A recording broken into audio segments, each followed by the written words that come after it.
Pernah kepikiran nggak soal kekuatan-kekuatan yang nggak kelihatan, tapi justru menjalankan dunia kita setiap hari?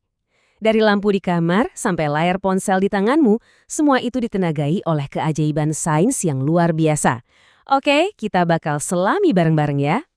Pertanyaan ini kelihatannya simple ya, tapi coba dipikirin. Jawabannya itu ada di mana-mana. Ini bukan cuma soal nyalain lampu, tapi ini soal inti dari semua teknologi modern yang kita pakai ya setiap detik. Lihat aja sekelilingmu, ponsel yang lagi kamu pegang, TV yang kamu tonton, atau kipas angin yang bikin adem. Kita ini super duper bergantung sama dua kekuatan utama, listrik dan magnet. Nah, di pembahasan kali ini kita akan bongkar rahasia di baliknya. Yuk kita mulai dengan membongkar misteri yang pertama. Listrik. Gimana ceritanya sesuatu yang nggak kelihatan mata, tapi kok kekuatannya bisa sebesar itu? Mari kita bedah bareng-bareng.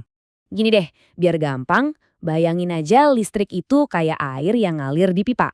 Nah, airnya itu sendiri adalah muatan listrik, dan alirannya itu yang kita sebut sebagai arus.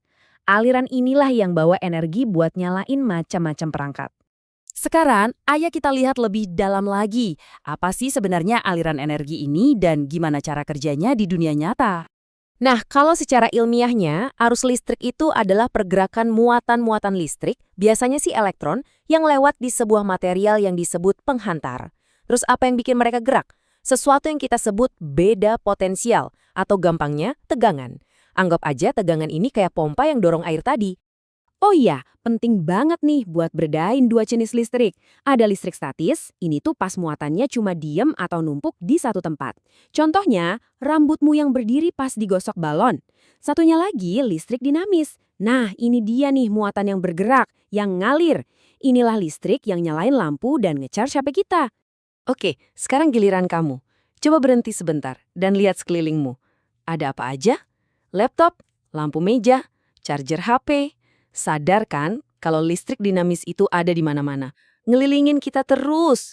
Sekarang kita pindah ke kekuatan besar yang kedua, magnet. Dan yang paling seru adalah ternyata listrik dan magnet itu nggak bisa dipisahin. Mereka itu kayak terhubung dalam sebuah tarian kosmik yang keren banget. Jadi kekuatan magnet itu datang dari mana sih? Jawabannya ada di level atom loh. Bayangin aja tiap atom itu magnet super mini. Di bahan yang bukan magnet-magnet mini ini arahnya acak-acakan, jadi kekuatannya saling ngilangin.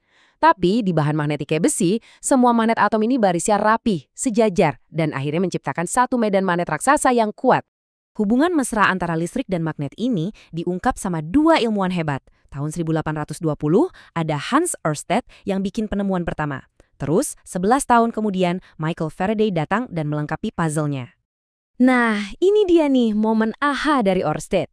Waktu dia ngalirin listrik lewat kabel, jarum kompas di dekatnya jadi gerak. Ini bukti pertama kalinya kalau arus listrik itu menciptakan medan magnet di sekitarnya. Simple, tapi mengubah dunia. Terus muncullah Faraday yang ngebalikin idenya Ørsted. Dia nunjukin kalau dengan cuma gerakin magnet di dekat gulungan kabel, dia bisa menciptakan, atau bahasa kerennya, menginduksi arus listrik. Ini penemuan yang revolusioner banget dan jadi dasar dari hampir semua pembangkit listrik di dunia sampai sekarang. Oke, kita udah bahas dua penemuan penting barusan. Coba kita tes dikit ya pemahamanmu. Kuis cepat.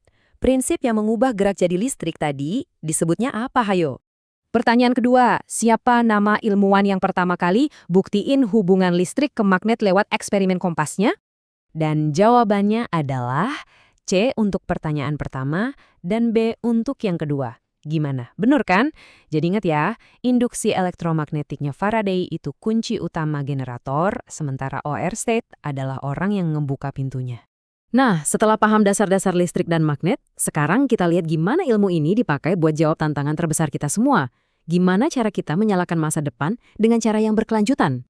Jawabannya ada di energi alternatif atau terbarukan. Ini adalah sumber-sumber energi yang nggak bakal habis dan pastinya jauh lebih bersih dibanding bahan bakar fosil kayak batu bara dan minyak yang sekarang masih jadi andalan kita. Salah satu yang paling ngetop pastinya tenaga surya. Cara kerjanya sebenarnya cukup simpel, bisa dibagi jadi 3 langkah. Pertama, panel di atap itu nangkep energi cahaya matahari. Kedua, energi yang udah kekumpul itu disimpan di baterai. Dan ketiga, Energi dari baterai ini diubah jadi listrik yang siap kamu pakai buat nyalain apa aja di rumah. Sumber keren lainnya adalah angin. Nah, di sini nih prinsipnya Faraday kepake banget. Angin itu muter baling-baling raksasa yang nyambung ke generator. Gerakan muter ini, lewat induksi elektromagnetik, langsung diubah jadi energi listrik. Sederhana, tapi dampaknya luar biasa. Oke, kita berhenti sejenak lagi. Coba deh, pikirin soal daerah tempat tinggalmu. Apakah di sana panas banget dan banyak matahari? Atau mungkin sering berangin? Atau malah deket sama sungai yang arusnya deras? Menurut kamu sumber energi bersih mana sih yang paling masuk akal buat dikembangin di komunitasmu? Kita udah membahas konsep-konsep kuncinya. Nah, sekarang pemahaman ini bukan lagi cuma sekedar teori di buku, tapi jadi alat buat kita bisa berpikir lebih kritis dan mungkin bertindak. Kutipan ini benar-benar merangkum semuanya. Pengetahuan yang kita punya soal kekuatan-kekuatan dasar alam ini ya inilah fondasi dari semua teknologi yang ngebentuk peradaban kita sekarang dan pastinya masa depan kita. Oke, sebagai penutup, Tapu mau kasih kamu satu tantangan. Bayangin ada desa terpencil yang butuh listrik. Mereka punya dua pilihan, pasang generator diesel yang biayanya murah tapi bikin polusi, atau pasang sistem panel surya yang modal awalnya lebih besar tapi bersih dan berkelanjutan. Dengan semua yang sudah kamu pelajari, solusi mana yang bakal kamu pilih? Dan yang lebih penting, kenapa? Ini bukan pertanyaan yang jawabannya gampang, dan justru disinilah pemikiran kritis kita yang sesungguhnya diuji.